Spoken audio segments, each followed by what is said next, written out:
বন্ধুরা, আশা করি সবাই ভালো আছেন। তো বন্ধুরা, এখন যে বিষয়টা নিয়ে আমি কথা বলবো, ছবিটার নাম হচ্ছে ফারিন্দা। তো ছবিটা রিলিজ করেছিল 1989-এ, অর্থাৎ 1989 সালে। এবং ছবিটার পরিচালক হিসেবে কাজ করেছিলেন হচ্ছে বিধু বিনোদ চোপড়া। এবং ছবিতে অভিনয় করেছিলেন জ্যাকি শ্রফ, অনিল কাপুর, মাধুরী দীক্ষিত সহ আরও অনেকে। তো এই সিনেমাটাকে নিয়ে স্পেশালি এখন কথা হবে, সিনেমাটা কেমন লেগেছে, ভালো নাকি খারাপ, সেই বিষয় নিয়ে ডিটেলসে আলোচনা করার চেষ্টা করব।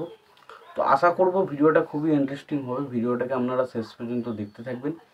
এবং যদি আপনারা আমার চ্যানেলে নতুন হয়ে থাকেন, অবশ্যই আপনারা আমার চ্যানেলটা সাবস্ক্রাইব করে নিয়ে পাশে বেল আইকনটা অবশ্যই প্রেস করে দেবেন। তো সিনেমাটার নাম কি বললাম, সিনেমাটার নাম হচ্ছে পারিন্দা, যেটা 1989 সালে রিলিজ হয়েছিল।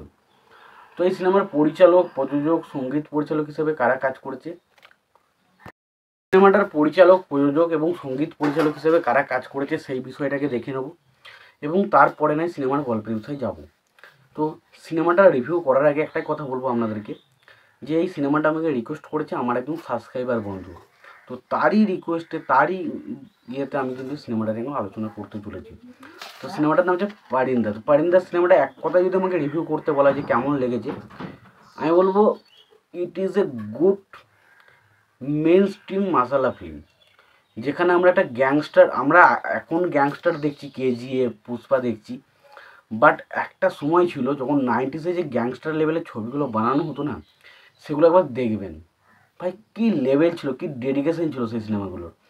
এবং সেখানে পারফরমেন্স দেখার মতো। এবং সত্যি দেখুন, আগেকার যে গ্যাংস্টার ড্রামার যে মূল বিষয়, এখনকার যে গ্যাংস্টার মোটামুটি একই ধরনের, বাট তখন পারফরমেন্স আরও বেটার ছিল। হয়তো সেইভাবে টেকনোলজি উন্নত ছিল না, মানুষজন সেইভাবে ছবিগুলো নিয়ে দেখেনি, হয়তো খুব একটা বেশি আলোচনা হয় না ছবিগুলো নিয়ে।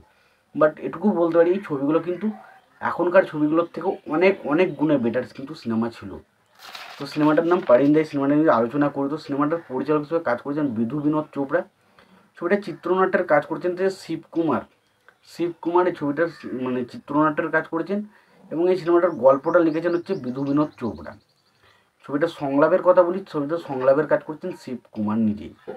এবং ছবিটার প্রযোজনার কাজ করেছেন হচ্ছে বিধু বিনোদ চোপড়া নিজেই। এবং পাশাপাশি ছবিটার সিনেমা ফটোগ্রাফার হিসেবে কাজ করেছেন বিনোদ প্রধান। ছবিটার সম্পাদনার কাজ করেছেন রেনু সালুজ্জা। ছবিটার সঙ্গীত পরিচালক হিসেবে কাজ করেছেন আর.ডি. বর্মন। এবং ছবিটার গান, এই ছবির গান কিন্তু প্রত্যেকটা গান কিন্তু বেশ ভালো ছিল। এবং ছবিটার বাজেট হচ্ছে 12 লক্ষ টাকা। এবং ছবিটা বক্স অফিস থেকে আয় করেছিল 20 কোটি টাকা। মানে একটা ছবি কি পরিমাণ সাকসেসফুল হয়েছিল বুঝতে পারছেন তো। মানে এখন আমরা বিচার করি যে একটা ছবি 200 কোটি টাকা বাজেটের তৈরি, যে আমরা এখন সেটাকে 2000 কোটি বা 1000 কোটি টাকা কালেকশন করে, সেটা নিয়ে আমরা জাস্ট উন্মাদনায় ফেটে পড়ি। বাট এই ছবিটার বাজেট ছিল হচ্ছে 20 লক্ষ টাকা, জাস্ট 20 লক্ষ টাকা বাজেট। সেই সময় 20 লক্ষ টাকা কিন্তু যথেষ্ট বড় একটা বাজেট। এবং সেই 20 লক্ষ টাকা বাজেটের সিনেমাটা বক্স অফিস থেকে কালেকশন কত করেছে সেই সময়? 20 কোটি টাকা। 20 লক্ষ টাকার বাজেটের সিনেমা 20 কোটি টাকা বক্স অফিসে বাজেট করছে। মানে বুঝতেছেন, এখন কমসে কম এই ছবিটা হিসেব করে দেখতে গেলে কয়েক হাজার কোটি টাকা কালেকশন করেছে, কয়েক হাজার কোটি টাকা। তো এই ছবিটা সত্যি ব্যাপক রেসপন্স ছিল। এবং ছবিটার মানে গল্পটা যদি বলি, এটা একটা রিভেঞ্জ ড্রামা ছবি, যেখানে দুজন অনাথ শিশু, যে ক্যারেক্টারটা প্লে করেছে আর কি, জ্যাকি শ্রফ এবং অনিল কাপুর, তারা তাদের বড় হয়ে ওঠার গল্প। এবং একজন দাদা তার ভাইকে মানুষ করতে গিয়ে কী কী জিনিস ফেস করে, এবং কিভাবে তারা গ্যাংস্টারে পরিণত হয়, গ্যাংস্টারে পরিণত হওয়ার আগে তাদের পরিস্থিতি কীরকম থাকে, এবং নানা পাটেকার ক্যারেক্টারটা আসলে কে, এবং সে আসলে ছবির মধ্যে তার গুরুত্বটা কী, সেই সমস্ত কিছু জানতে গেলে সিনেমাটা আপনাকে দেখতে হবে। তো আই থিঙ্ক সিনেমাটা দারুণ সিনেমা, দারুণ সিনেমা। আমি শুধু বেশি কিছু বলতে চাইছি না সিনেমাটার বিষয়ে, শুধু এটুকু বলতে চাই যে সিনেমাটা আউটস্ট্যান্ডিং একটা সিনেমা। যদি তোমাদের মনে হয় কেউ সিনেমাটা দেখতে চাও, অবশ্যই সিনেমাটা দেখো, ব্যাপক লাগবে। এর থেকে বেশি কিছু আমি আর বলতে চাই। তোমাদের এই বিষয়ে কি মতামত তোমরা অবশ্যই জানিও। ভিডিওটি ভালো লেগে থাকলে লাইক, কমেন্ট, শেয়ার করে দিও।